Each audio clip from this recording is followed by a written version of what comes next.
여러분 안녕하세요. 네, 교회에 오신 여러분들과 또 우리 각 가정에서 예배를 드리고 있는 여러분 모두를 진심으로 환영합니다. 이제 이번 주부터 대면 예배를 드릴 수 있긴 한데 전체 좌석 규모의 10%만 가능하다고 합니다. 이제 그렇게 해서 계산을 해봤더니 예전에는 비대면으로 할 때는 방송 요원 순서자 합쳐서 20명 올 수 있다고 했는데 이 10%라고 하니까는 이게 뭐 안 나오는 거예요. 그래서 고민을 했습니다. 그래서 이 의자에 이렇게 우리가 7명에서 8명씩 끼어 앉자 앞으로. 그리고 우리 아이들 항상 앞에 이렇게 단상에 나와가지고 설교 예배를 드렸으니까 이쪽 좌석들 그렇게 해서 여기는 앞으로 200석 이상의 규모로 최소한 하기로 했습니다. 그래서 앞으로 또 법 규정이 저기 입구에다가 이제 몇 명 수용 가능하다 10%가 몇 명인지를 규명해 놓고 공무원이나 관계기관에서 와서 여기는 20명이구나 그러면 이제 딱 보고 20명인지를 세고 오케이 하면은 가는 것이고 그 숫자보다 많으면은 이제 경고나 제재가 들어오고 한 번은 경고, 두 번째부터는 벌금 이런 식으로 지금 진행된다고 오늘 문자를 받게 되었습니다. 뿐만 아니라 이제 지하 같은데 우리 전 교인이 들어가서 식사하지 않습니까? 150명. 그래서 10%면 15명. 잠옷실도 애들 데리고 따닥따닥 앉으면 50명 이상 앉을 수 있습니다. 그래서 10% 5명. 그래서 동시대에 우리가 40명을 예배드릴 수 있는, 다만 규정 좌석을 채우기 위해서는 여기 20명이다 그러면 20명 이상은 다른 장소로 나눠줘야 됩니다. 여기. 그래서 아직 2.5단계에서 요만큼 허락해 준 것만 해도 참 감사한데 어떻게 된 게 20명에서 더 줄어들까 봐 고민을 많이 했는데 이제 그런 방법으로 우리가 조금 하면은 좋을 것 같습니다. 뿐만 아니라 이렇게 앞뒤 간격으로 거의 2m씩 반드시 떨어져 앉는 것 또한 기본적인 거고, 모든 설교자뿐만 아니라 모든 사람들은 전부 다 마스크를 착용하고 설교하고 찬양하는 것으로 했습니다. 그래서 지금 대부분의 교회들에서도 특창을 해도 전부 다 그렇게 마스크까지 쓰고 하고 있는 모습을 볼 수가 있습니다. 자, 그러면 우리 오늘 내용을 한번 보도록 하겠습니다. 제목은 여호와께서 모세에게 명령하신 대로 하였더라. 자, 우리 다 같이 지난주에 봤던 것을 한번 복습을 간단하게 하면서 이제 보도록 하겠습니다. 오늘 출애굽기의 모든 내용들이 마무리되어져 갑니다. 그래서 이제 출애굽기가 더 이상 이제 우리의 모든 과정들이 다 마무리되기 때문에 오늘 잘 보시기 바랍니다. 우리가 지난주에 뭘 봤냐면요, 35장에 나와 있는 내용들을 봤습니다. 35장에 나와 있는 내용들 중에 뭐가 있었냐면, 마음이 감동된 모든 자와 자원하는 모든 자가 와서 회막을 짓기 위해 그 속에서 쓸 모든 것을 위하여 거룩한 옷을 위하여 예물을 가져다가 여호와께 드렸다는 거예요. 그리고 그 밑에도 마음에 원하는 남녀는 와서 자기의 팔찌, 귀걸이, 가락지, 목걸이 모든 금품을 하나님께 예물로 드리고, 35장 26절에도 마음의 감동을 받은 모든 사람들은 염소털로 실을 뽑고, 또 마음에 자원하는 남녀는 누구나 와서 여호와께서 모세의 손을 빌어 명령하신 모든 것을 만들기 위해 물품을 드렸고. 그래서 여기 보면은 마음이 감동되고 자원하는 자들입니다. 그리고 또 36장에 지난번에 얘기했었죠. 백성이 아침마다 자원하는 예물을 연하여 반복적으로 가져오는 거예요. 어제는 분명히 내가 있는 그 금부치를 하나님의 성전 짓기 위해서 가져다 드렸는데, 생각해 보니까 집에 뭐가 있어요? 하나님께 드릴 게 또 남아 있는 거예요. 그 다음날 아침 일찍 일어나서 그 예물을 하나님께 드리는 것입니다. 심지어 백성이 너무 많이 가져와 가지고 남음이 있어서 성소에 드릴 예물을 다시는 가져오지 말라고 모세가 명령하기까지 이르렀습니다. 그래서 출애굽기 35장부터 40장까지는 성소를 짓는 전체 과정에 있는데, 그 첫 번째가 뭐예요? 하나님의 성소를 짓고 하나님의 성전을 짓는데 첫 번째, 그렇죠, 자원하는 헌물이에요. 자원하는, 여호와께 자원하여 드리는 헌물이 첫 번째 것입니다. 자원하는 헌물이 아니고서는 하나님의 성소나 하나님의 성전은 절대 지어질 수가 없습니다. 이 성전도 마찬가지죠. 이 성전이 지어지기 전에 여러분들은 틀림없이 자원하는 헌물, 헌금을 드렸을 것입니다. 어떤 사람은 자신의 경제적인 역량이 그만큼 안 됨에도 불구하고 마음에 깊이 고민하고 또 때로는 감동받아서 또 어떤 금액을 내놓게 되고 헌금을 하게 되고 건축원금을 그렇게 함으로써 이 건물이 지어지는 거예요. 두 번째, 또 뭐가 있었을까요? 여호와께 자원하는 일꾼들이 나왔습니다. 그래서 하나님의 성전은 헌물과 자원하는 일꾼, 헌신으로 이루어집니다. 그래서 오늘날도 하나님의 교회는 헌금과 헌신, 이 두 가지 것으로 이루어져요. 월정헌금, 또 11금, 또 여러 가지 도루가 헌금, 이런 헌금과 그리고 헌신, 무슨 안식일학교 교장 또는 뭐 수석 장로, 집사, 또 뭐 학생반 교사, 어린이 교사, 심지어 우리 중학생들, 초등학생들도 때로는 필요하면 반주, 헌신과 또 우리 방송실에서 방송 부부장으로 헌신하고 있는 이런 모습을 통하여 교회가 이루어진 거예요. 그 모습들이 출애굽기 35장에 하나님의 성소가 지어지기 전에 선행되어야 될 두 가지 것들을 자세히 망라하는데, 그 내용이 마음에 감동된 자가 아침마다 연하여 헌물들을 가져오므로 그 쓰고 남음이 있었다는 거예요. 그래서 하나님의 이 성전과 하나님의 교회는 쓰고 남음이 있을 만큼 넉넉하게 드려졌을 때에 완성으로 나아가는 거예요. 하나님의 나라가 완성되고 하나님의 성소가 완성되는 방법, 그것은 헌물과 헌신이 쓰고 남음이 있게 넉넉하게 진행될 때입니다. 이게 이제 지난주에 저희가 이제 잠깐 봤던 것이고요.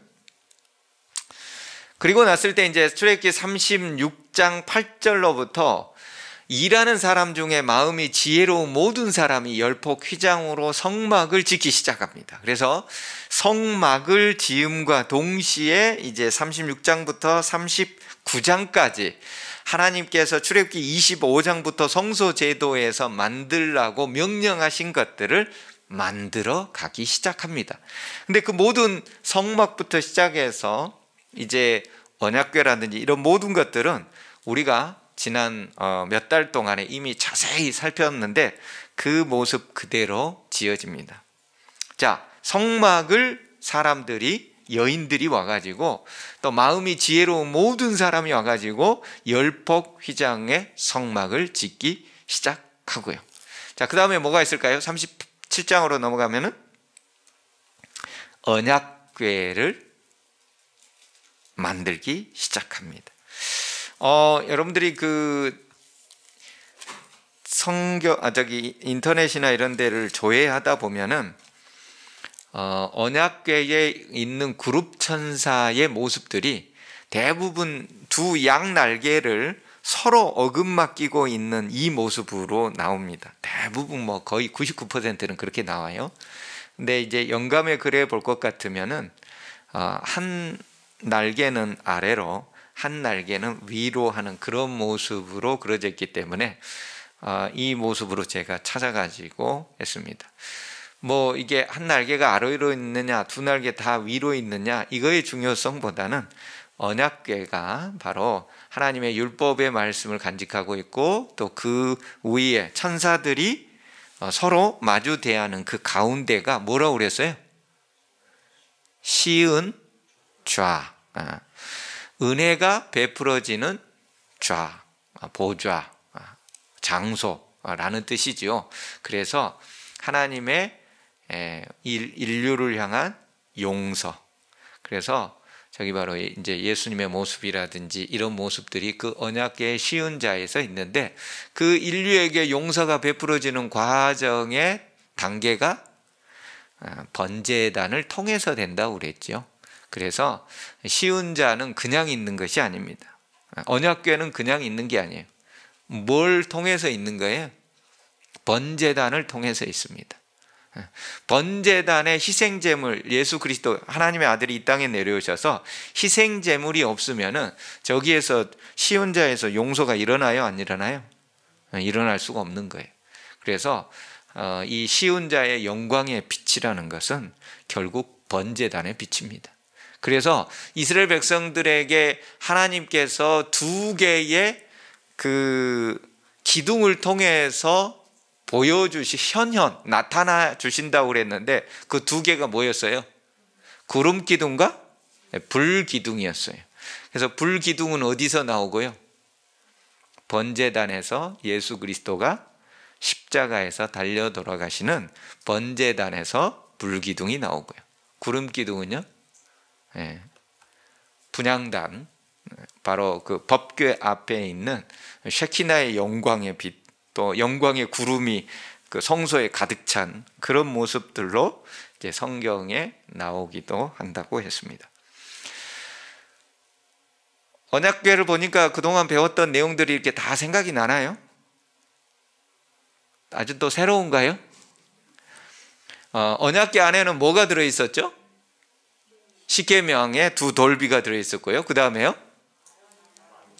아론의 쌍난 지팡이가 들어있었고요. 그 다음에요?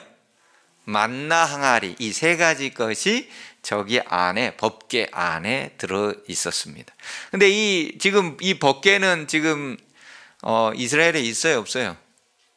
없다고 그랬습니다. 언제부터 없어졌다고 그랬어요?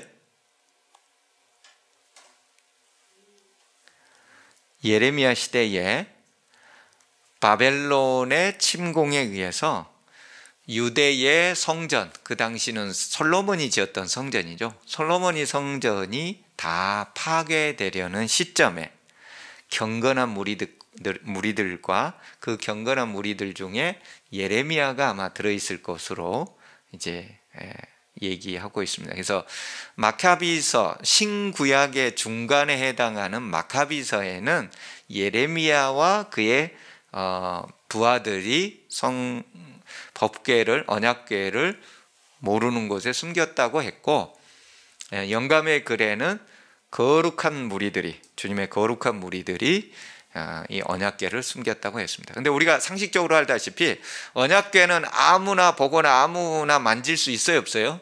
없죠. 반드시 누구만 해야 됐어요? 레위 족속 중에서도 고핫의 후손들이 그 뜰 들고 다니는, 마치 옛날 가마 매듯이, 가마 이렇게 나눠서 네 사람이 메고 가잖아요.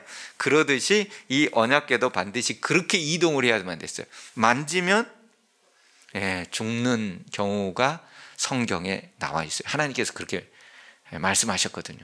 그렇기 때문에 아무나 하지는 못했을 것이고, 제사장 가문이나 고핫 자손이나 이런 무리들에 의하여 하나님의 언약궤가 인간의 눈에 띄지 않는 곳으로, 이제 없어진 곳으로 그렇게 등장한다고 그랬습니다. 어쨌든 하나님께서는 모세에게 명령하신 대로 언약궤가 그렇게 만들어졌습니다. 자, 두 번째 보면은 37장에 10절로부터 나오죠. 진설병상이 만들어집니다. 진설병상. 이 진설병의 떡은 누구를 상징한다고 그랬어요? 예수 그리스도께서 이 땅에 내려오셨을 때 나는 생명의 떡이니, 그게 요한복음 6장에 나와 있다고 그랬죠. 그래서 요한복음 6장에 예수님께서 5천 명을 먹이신 사건이 나와요. 네, 당신이 이 땅에 내려온 떡으로서 떡을 먹이는 사건. 육신의 양식, 사실은 영적인 양식, 예수 그리스도를 상징한다고 그랬습니다. 그리고 예수님께서 침례를 받으시고 난 이후에 광야에서 40일 동안 금식 기도하시면서 자신의 앞으로의 사명들을 깊이 생각하고 있을 때 사단이 나타났죠. 그리고 나서 첫 번째 시험 뭐라고 했어요? 네가 만약 하나님의 아들이라면 이 돌을 명하여 떡덩이가 되게 하라 라고 했을 때 예수님께서 뭐라고 그랬어요? 사람이 떡으로만 살 것이 아니요 하나님의 입에서 나오는 모든 말씀으로 살 것이니라 라고 얘기하시면서 떡이 하나님의 말씀을 상징하고 있다는 것을 예수님께서는 다시 한번 확인시켜 주셨죠. 그러니까 예수님 당신도 뜻하는 것이고 말씀 대신 예수님도 뜻하지만 말씀 자체. 그래서 우리가 매일 아침 지금 우리 전사님이 보내주잖아요. 오늘은 창세기 몇 장부터 몇 장 읽으세요 이렇게 하고 I will go라는 그런 거에 의해서 여러분들 매일 아침 성경 읽고 있지요? 예, 기도하고 계시지요? 그리고 거기에 보면 이제 예언의 신까지 거기와 연관되어 있는 것들을 가능하면 읽도록 요청하고 있습니다. 그래서 우리가 온라인 시대에 교회에 다 나오지는 못하지만 집에서 말씀을 보면서 그 말씀 안에서 우리가 한 가족임을 깨닫는 시간이 되었으면 좋겠습니다. 그 다음에 이제 금등대 또는 금촛대. 촛대라는 말은 우리 이 한국적 표현이고요. 이제 영어로는 램프 스탠드라고 했으니까 금등잔대가 오히려 조금 더 나은 것 같아요. 7개의 불을 켤 수 있는 살구꽃 모양들이 나와 있는 그런 금 등잔대를 하나님께서는 만들라고 했습니다.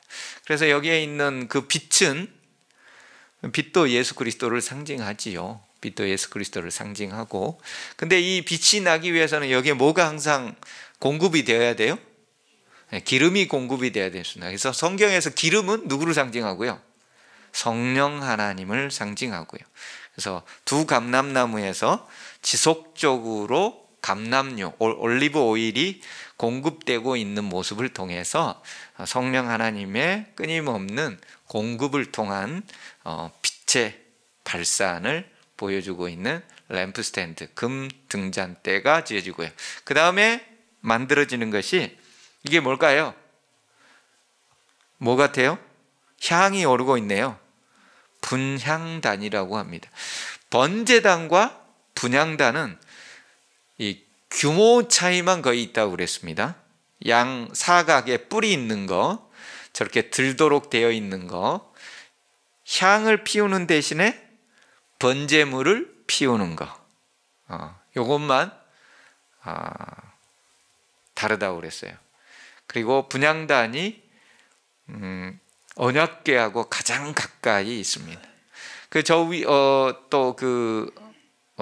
이 분향단은, 그리고 제가 얘기를 했었죠. 히브리서에 보면은 분향단이 성소에 있는 것이 아니라 지성소에 들어가 있는 모습도 있다고 그랬어요. 그래서 연구하실 분은 꼭 한번 연구해 보라고 했습니다. 왜 분향단이 지성소에 들어가 있는지 히브리서는 그 대제사장 되시는 예수님의 사역에 대해서 얘기해 주고 있는데, 출애굽기에 나오는 내용과 히브리서에 나오는 내용이 뭔가 의미가 있으니까 그렇게 해놨겠죠. 굉장히 의미가 있으니까요. 어쨌든 분향단을 하나님께서 만들게 하고, 그 다음에 이제 번제단입니다. 번제단은 제가 일부러 이렇게 좀 불이 있는 모습에 또 제물이 타고 있는 모습의 사진을 골라봤습니다. 또 번제단 하면 번제단이 무엇인가라고 생각하실 텐데, 양이나 소를 잡아가지고 저기다가 태워서 이제 하나님께 제사를 드리는 것이지요. 왜 제사를 드려요? 우리의 죄를 대속하기 위해서, 우리의 죄를 용서받기 위해서 그럽니다. 꼭 이렇게 태워야 되나요? 아깝게? 죄에 대한 대가는 굉장히 값비싼 것입니다. 이 제물이 누구를 상징하기 때문에요? 예수 그리스도를 상징하기 때문에, 하나님의 아들을 상징하기 때문에 굉장히 값비싸요. 이스라엘 백성들이 고대 시대에 양 한 마리, 소 한 마리 잡아서 번제로 제사 지내는 거 쉽지 않았습니다. 오늘날도 베두인들은요, 양 30마리에서 40마리 데리고 있으면 보통 15명, 거기는 교육을 잘 안 시키지 않습니까? 15명의 3대가 그 40마리 가지고 살아요. 거기 새끼 나면 잡아먹고, 또 새끼 나면 팔아서 옷도 구입하고, 먹는 것도 구입하고, 양 40마리로 지금 10명이 넘는 식구들이 삽니다. 이스라엘 백성은 농사를 안 했잖아요. 농사를 안 한 건 아닙니다. 안 한 건 아니에요. 왜냐하면 보리라든지 밀이라든지 이런 거 해서 미디안 족속이 와가지고 뭐 보리 추수 빼앗아가고 밀 추수 빼앗아가고 그러잖아요. 저기 사사시대의 기드온 보면은. 그렇기 때문에 농사를 했죠. 근데 주가 처음에는 이런 유목, 양을 치거나 염소를 치거나 이런 것이었죠. 그런데 이 농사가 되기 위해서는 물 공급이 잘 돼야 되기 때문에 요단강 부근으로 이제 주로 이제 농사나 이런 것들은 가능하고, 나머지는 사막 기후이기 때문에 풀만 나 있기 때문에 양이나 염소를 데리고서 주로 여기저기 떠돌아다니는, 야곱의 아들들이 떠돌아다니는 그런 일들이 일어났던 것이죠. 어쨌든 번제단, 바로 예수 그리스도가 저 제물처럼 십자가에 달려 돌아가주시는, 완전히 갈기갈기 찢어지듯이 심장 파열로 돌아가신 모습이 제물이 저렇게 갈기갈기 찢어져 가지고 타고 있는 모습이 십자가의 모습이라는 것을 번제단이 보여주고 있습니다. 자, 그 다음에 이제 물두멍이 있는데요. 요게 이제 38장 8절에 나오는 물두멍이 있습니다. 38장부터 번제단이 만들어지고요. 근데 물두멍에는 뭔가 특별한 게 있어요. 첫째는 그 규격이 전혀 나와 있질 않아요. 놋으로만 만들어겠지, 지름은 몇 미터로 해라, 이런 것은 전혀 없습니다. 그래서 물두멍에 대한 그 규격이나 이런 게 없기 때문에 각각 소견에 오른 대로 그려가지고 놓은 것이 인터넷에 구글에 나와 있는 현실입니다. 어쨌든 중요한 건 이거예요. 출애굽기 38장 8절에 그가 놋으로 물두멍을 만들고 그 받침도 놋으로 하였으니 곧 회막문에서 수종드는 여인들의 뭘로요? 거울로 만들었어요. 오늘날 우리가 거울 하면은 보통 유리로 돼가지고 뒤에 이제 음막 코팅을 한 것이 거울인데, 고대에는 거울이 그런 기술이 없었고 무엇으로 돼 있어요? 놋으로 다 돼 있어요. 그러니까 잘 안 보이는, 사실은 웬만히 잘 윤기 내서 닦지 않는 한 사람이 그렇게 투명하게 잘 보이진 않아요. 그래서 이 여인들이 이 거울을 하나 사게 되거나 그러면 그 당시에는 첫째, 이 거울이 비쌌다고 그럽니다. 청동으로 되어 있는 이 거울이 비쌌대요. 두 번째, 이 여인들이 얼마나 이 거울 하나 갖고 싶어라 하겠어요? 오늘날로 하자면 뭘 제일 가지고 싶어라 해요? 명품백? 우리 교인들은 별로 그런 거에 관심이 없지만 정말 하나 꼭 갖고 싶은 게 그 당시에 있다면 그게 놋 거울이에요. 근데 그 거울을 어떻게 하는 거예요? 내놓는 거예요. 날마다 애지중지하면서 그렇게 닦아야만. 왜요? 그 녹 같은 거 오래 놔놓으면 그 퍼렇게 초록색에 뭐가 끼게 되지요. 예, 그래서 못 씁니다. 놋은 그 녹거울은 반드시 매일 닦아줘야 돼. 그리고 처음 샀을 때도 그렇게 광이 막 나 있거나 그러지 않아요. 본인들이 열심히 닦아가지고 광을 내서 자신의 얼굴을 봐야 돼요. 그 여인들에게 있어서 가장 갖고 싶은 거, 그리고 매일매일 소중하게 간직하여 그것을 광을 내야만 자신의 얼굴의 모습을 볼 수 있는 그 소중한 것, 그런 것을 내놨다는 것입니다. 이 물두멍이 바로 그렇게 해서 만들어진 거예요. 회막문에서 수종드는 여인들의 거울로. 굉장히 감동적인 이야기입니다. 자, 그 다음에 이제 제사장의 옷이 출애굽기 39장에 나옵니다. 근데 제사장의 옷을 제가 예전에 그 히브리어로 뭐라고 했는지 혹시 기억나세요? 네, 케토네트라고 한다고 그랬죠. 근데 이 케토네트가 쓰였던 성경의 그 글들을 보게 되면은 어디서 쓰였다고 그랬어요? 요셉이 채색 옷을 입혔다라고 했을 때 그 채색 옷이 케토네트입니다. 그러면 야곱이 요셉을 어떻게 생각하고 있었다는 거예요? 제사장급. 제사장은 누가 되는데요? 큰아들이나 장자가 되는데요.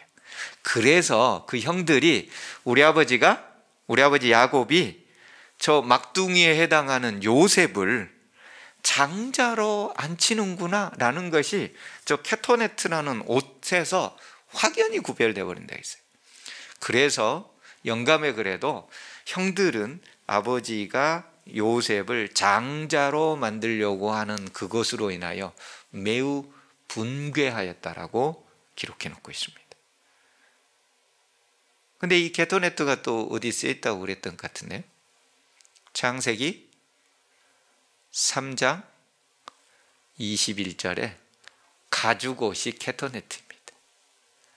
그래서 이 케토네트는 제사장에 오시면서 요셉의 장자권이자 장자권회가 제사장권하고 메시아권하고 그다음에 땅을 2배로 형제간에 비해서 땅을 2배로 받는 재산권, 이 3가지 것이 있는데 그 중에 이제 이 제사장권에 해당하는 요셉은 그런 모습이 되었겠죠. 제사장의 옷이 케토네트였으니까. 근데 이제 제가 여기서 여러분들과 함께 강조해서 보여드리고자 하는 것은 39장에 나와 있는 제사장의 옷부터 여호와께서 모세에게 명령하신 대로 하였더라라는 말이 나오는데요. 무려 제사장 옷과 관련해서 출애굽기 39장에 9번이나 반복된다는 거예요. 그 전에는 이 말이 나오질 않았는데 한 번도 아니고 2번도 아니고 머리띠 하나하고 여호와께서 모세에게 명하신 대로 하였더라. 두건 하나 만들고 여호와께서 모세에게 명령하신 대로 하였더라. 에봇 견대 만들고 여호와께서 모세에게 명령하신 대로 하였더라. 그 다음에 여기에 12개의 이스라엘 12지파를 상징하는 보석들, 그거 만들고 여호와께서 모세에게 명한 대로 하셨더라. 왜 그랬을까요? 성경에 한 번만 나와도 중요한데 2번 반복하면 정말 중요한데 3번 반복했다면 아주 중요한데 무려 몇 번이나요? 9번. 그렇다면 왜 그 전에 36장부터 지금 성막도 만들고 언약궤 중요해요? 안 중요해요? 중요하잖아요. 근데 왜 그때는 여호와께서 모세에게 명령하신 대로 하였다라는 말이 없냐고요? 진설병도 금 등잔대도 다 중요하잖아요. 그 중에서도 특별히 언약궤 같은 것은 얼마나 중요해요. 오죽 중요했으면은 다른 모든 것들은 바벨론이 침공해서 금잔대, 금초대 다 가져갔다가 그 다음에 제2 수르바벨 성전 때 그 금 기명들이 다 오지요, 찾아서. 근데 그때 뭐만은 없어요? 언약궤만큼은 없잖아요. 오죽 중요했으면 그것은 하나님께서 예레미야나 그 거룩한 무리를 통하여 안 보이는 곳에 숨기도록 할 만큼 중요한데 여호와께서 모세에게 명하신 대로 하였더라고요. 없는 거예요. 그리고 또 어디에 나오냐면 출애굽기 이제 40장에 보면은 7번 여호와께서 모세에게 명령하신 대로 하였다라는 말이 이제 회막을 세우고 증거궤를 세우고, 이때는 이제 총괄적으로 증거궤와 진설병, 5절에 금향단, 6절에 번제당, 7절에 물두멍, 그 모든 것들을 함에 있어서 뭐 관유 이런 것 전부 다 하고 7번에 거쳐서 여호와께서 모세에게 명령하신 대로 하였더라라고 마지막에는 총괄적으로 하기는 해요. 그런데 39장에는 제사장의 옷 하나하나에 전부 다 여호와께서 모세에게 명령하신 대로 하였더라고 거기다가 해놓고 있어요. 왜 그랬을까요? 다른 것보다 더 귀한 거, 귀해서 그런 거 같아요. 그러겠죠. 맞아요. 더 귀한 거. 제사제도 전체에 있어서 제사장의 중요성을 가장 중요하게, 이게 여호와께서 모세에게 명령하신 대로 하나하나가 모든 것, 진짜 시실과 날실 하나하나, 색깔 하나하나, 바늘땀 하나하나가 여호와께서 모세에게 명령하신 대로 안 되면은 안 된다는 거예요. 제사장에게 있어서, 제사 제도에 있어서 양이라는 제물이 중요하죠. 정말 중요합니다. 근데 성경은 희한하게 출애굽기 39장에서 제사장이 중요하다는 것을 굉장히 강조해 놓고 있어요.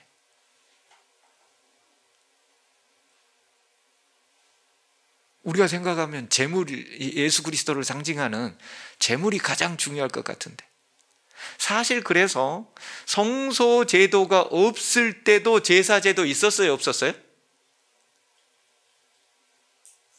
있었죠. 아브라함이 제단을 쌓았더라, 이런 말들. 그 다음에 또 어린 양을 잡아서 하나님과 언약 관계를 맺을 때 창세기 15장에도 바로 그 제사제도, 또 이삭을 22장에 드릴 때도 다 제사제도거든요. 이삭도 마찬가지 제단을 쌓고 제사를 지내죠. 이 제사장의 제도가 있기 전에는 장자들이 다 제사장들이에요. 아브라함이 제사장이고, 영적 장자들, 노아가 제사장이고, 이삭이 제사장이고, 야곱이 제사장이고, 다 그렇게 진행돼 나아가죠. 그리고 야곱의 아들들에서는 이제 레위 가문이, 아론 계열이 제사장이고.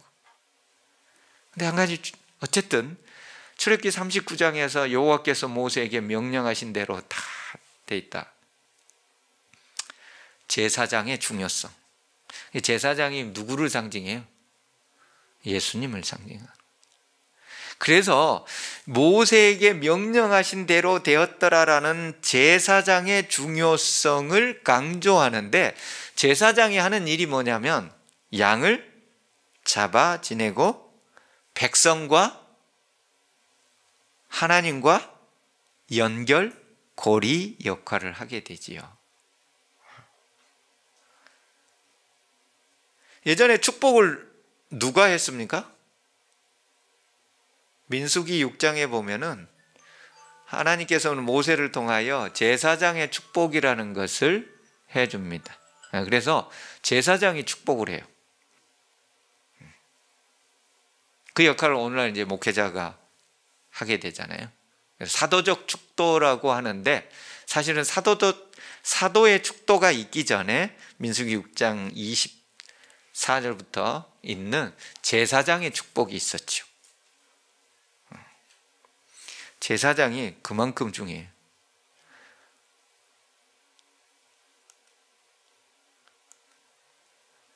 자, 그리고 나서 출애굽기 39장 42절부터 43절에 이렇게 쓰여져 있습니다. 여호와께서 모세에게 명령하신 대로 이스라엘 자손이 모든 역사를 마치매 모세가 그 마친 모든 것을 본즉 여호와께서 명령하신 대로 되었으므로 모세가 그들에게 축복하였더라. 여기서 축복은 빌축자의 복복자, 복을 빌어주는 것이죠. 하나님께서 복을 내려달라고 복을 빌어주는 것이 축복하다의 의미입니다. 오늘날 우리는 축복이라는 말을 그냥 복이라는 말과 혼동해서 사용을 하고 있는데 성경을 읽어보면 모세가 축복이에요. 하나님 저들에게 복을 내려주십시오 라고 복을 하나님께 빌어주는 것이에요. 빌축자예요. 이래서 축복하는 거예요. 그러면 하나님은 축복을 해야 안 해요? 하나님은 축복하지 않아요. 왜냐하면 하나님은 최상위에 계시는 분이기 때문에 그분은 복을 내리는 거죠. 축복은 누군가에게 복을 내려달라고 빌어주는 것이 축복이라니까요. 근데 오늘날 우리는 축복과 복을 그냥 혼동해서 사용하는데 의미는 정확히 알아야 된다 이 말이에요. 우리가 여기서는 모세가 하나님에게 저들에게 복을 내려달라고 요청을 하고 있는 거예요. 축복하였더라.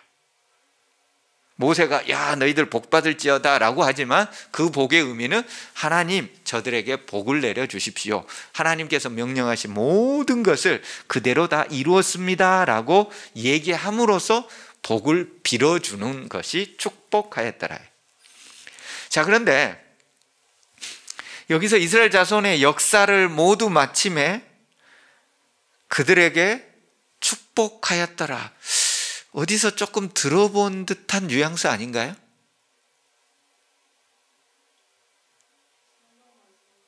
예? 솔로몬 성전에서도 모든 것을 마치고 솔로몬이 하나님께 빌은 거. 예, 그것도 있고요. 또요.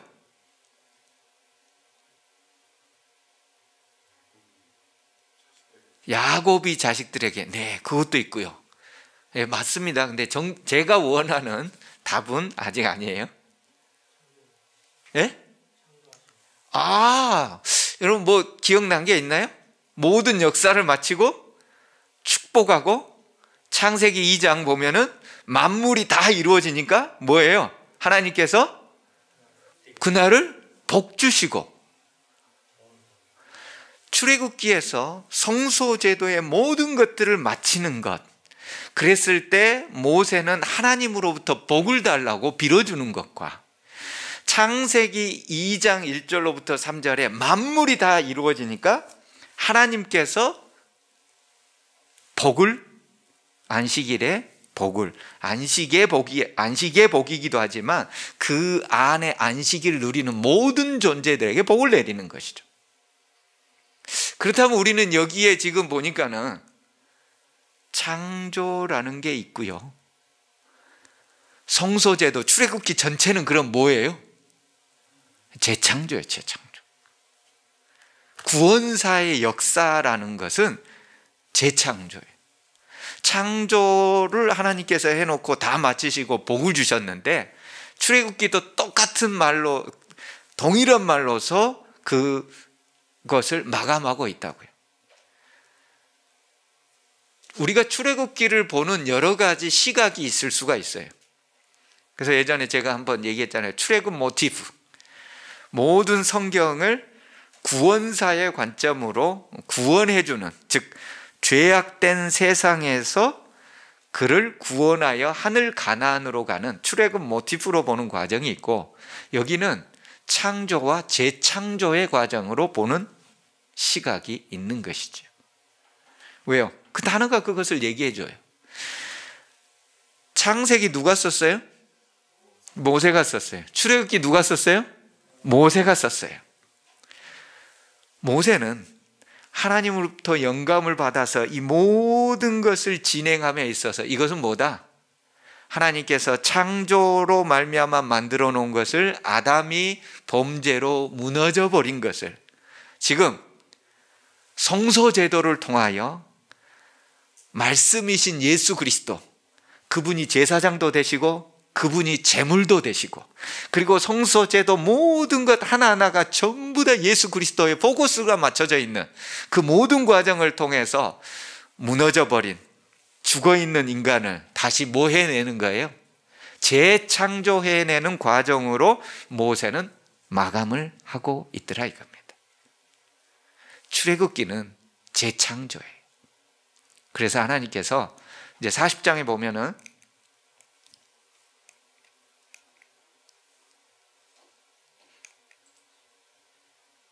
네, 40장에 보면은 이렇게 나와 있어요. 모세가 역사를 이같이 마치니 구름이 해막에 덮이고 여호와의 영광이 성막에 충만하고, 역사를 다 마쳤을 때 여호와의 영광이 성막에 충만하게 드러나는 모습은 하나님이 임재하신 모습이자 복을 내리는 것이지.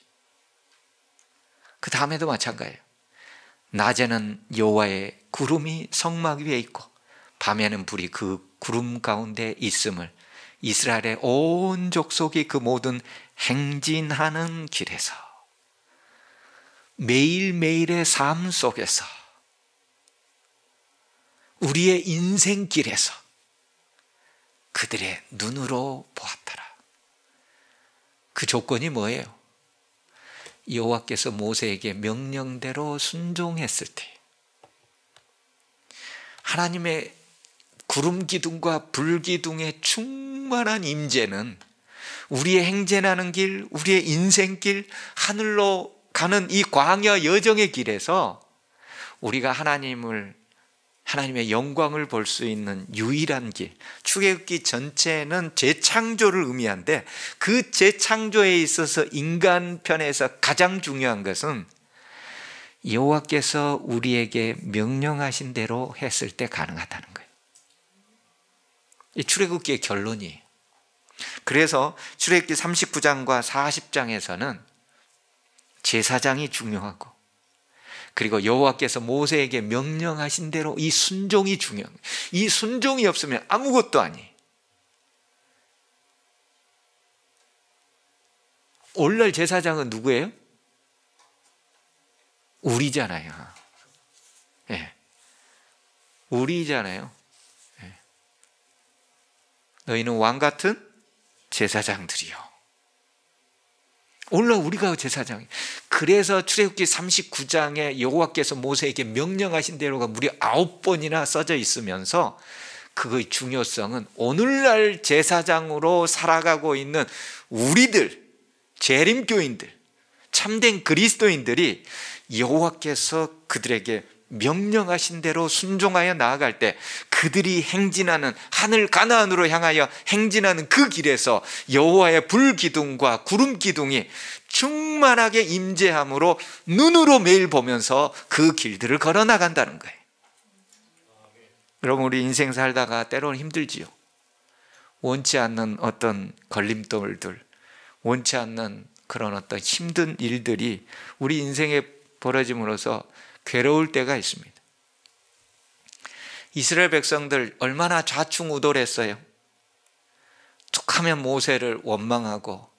근데 하나님께서 출애굽기를 우리가 전 과정을 다 봐보니까 그렇게 원망하고 배반하고 불신하고 그랬던 백성들을 결국은 하나님께서 어떻게 하고 가셔요?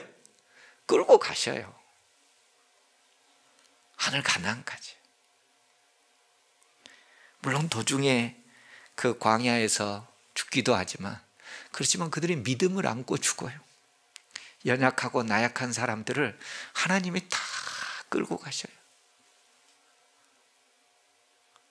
우리도 연약하고 나약한데 우리 하나님 우리 끌고 가실까요? 한 명도 빠짐없이 우리 하나님은 끌고 가십니다. 우리는 뭐만 하면 돼요? 여호와께서 나에게 명령하신 대로 하면 되는 거예요. 그랬을 때 우리는 하늘로 행진하는 길에서 우리의 눈으로 불기둥과 구름기둥이 충만하게 임재하는 것을 매일의 삶 속에서 보면서 나아갈 것입니다. 출애굽기 이 과정을 통해서 단 한 명도 빠짐없이 구름 기둥과 불 기둥의 충만함을 경험하기 위해 여호와께서 내게 명령하신 대로 행하는 우리 모든 삼패 가족들, 우리 재림교인들 되기를 간절히 바라며 말씀을 줄입니다.